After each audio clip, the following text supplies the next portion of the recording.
Hello friends, I am Oleksandr Palii, Ukrainian historian. My previous lecture on the history of Ukraine see on my YouTube channel.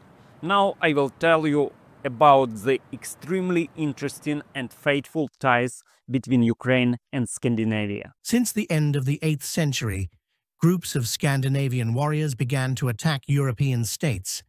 They were called Varangians in Ukraine, Normans in Western Europe, and their self-designation was Vikings. The most active Varangians started to establish their own dynasties in France, England, southern Italy, and in the lands of the Slavs. According to chronicles, the Varangians Askold and Deir came with a group of warriors along the route from the Varangians to the Greeks, i.e., from Scandinavia to Byzantium, seized power in Kiev in 862 and established control over the surrounding lands. At the time, foreigners wrote about a powerful principality headed by King Deir on the Dnipro River.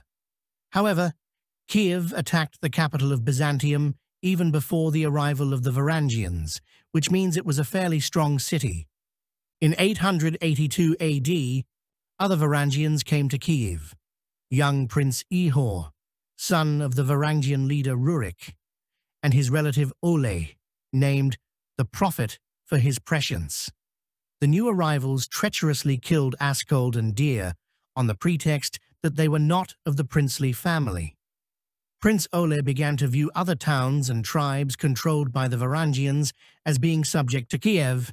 This will be the mother of the Rus cities, he said about Kiev.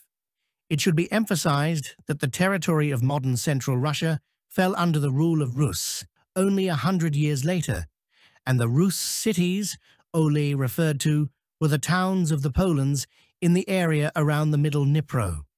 Ole brought the tribes of the Drevlians 883 AD and Severians 884 AD into the Kievan state.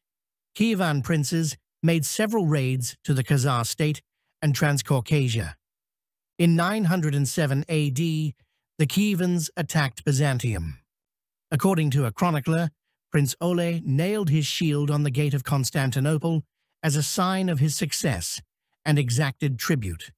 He also concluded an advantageous trade agreement with Byzantium. Prince Ihor began to rule in Kiev around 915 AD. He made a series of raids on Byzantium and Transcaucasia and was killed by the Drevlians, a tribe that lived close to Kiev while trying to extort tribute from them.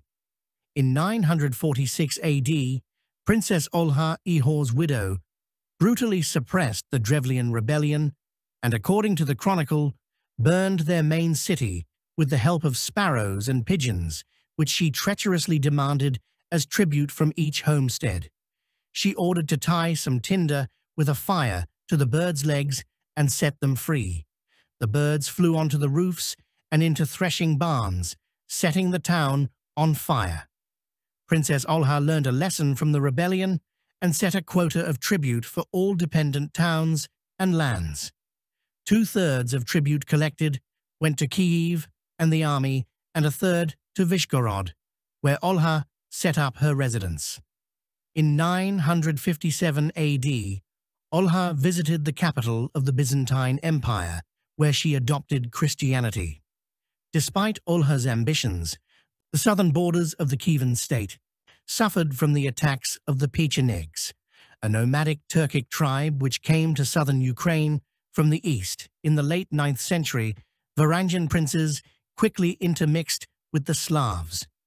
Sviatoslav the Brave was the first prince from the Rurik dynasty to receive a Slavic name. The chronicle points to his bravery. He warned enemies before launching campaigns against them. "I am coming for you." The Byzantine historian Leo the Deacon saw Sviatoslav with his own eyes, and his description is an archetypical image of a Ukrainian Cossack. Long moustache, haircut in the form of a long lock of hair sprouting from an otherwise shaven head, an earring in one ear, and a white shirt.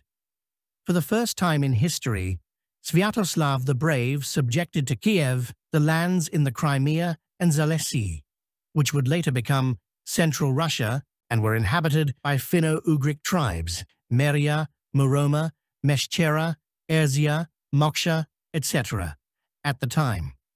In 964 to 966, Sviatoslav subjugated the tribes of the Vyatichi and ordered them to pay tribute to Kiev rather than to the Khazars, as they did before.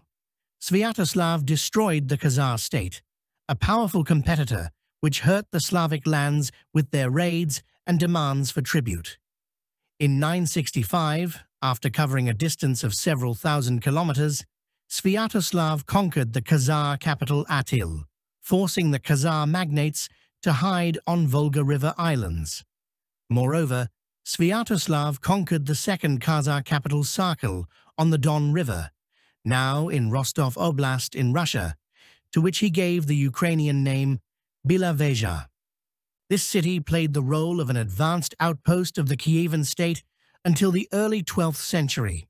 Sviatoslav initially helped Byzantium in its war against the Bulgars, but later switched sides. In numerous battles in the Balkans, the prince ordered to have the gates locked behind his troops so that Nun could take refuge behind the fortress walls in case of defeat. However, his army was exhausted in battles, while the Byzantine warriors received aid. As the Kievan force retreated to obtain reinforcements, the Byzantines incited the Pechenegs to attack the Rusins. Only a small part of the army led by a voivode fought its way to Kiev, while the prince himself was killed in action. Sviatoslav the Brave was the first to establish Kiev's control over the lands in the Crimea previously controlled by the Khazars. The eastern Crimea became the core of the Tmutarakan Principality, which was dependent on Kiev.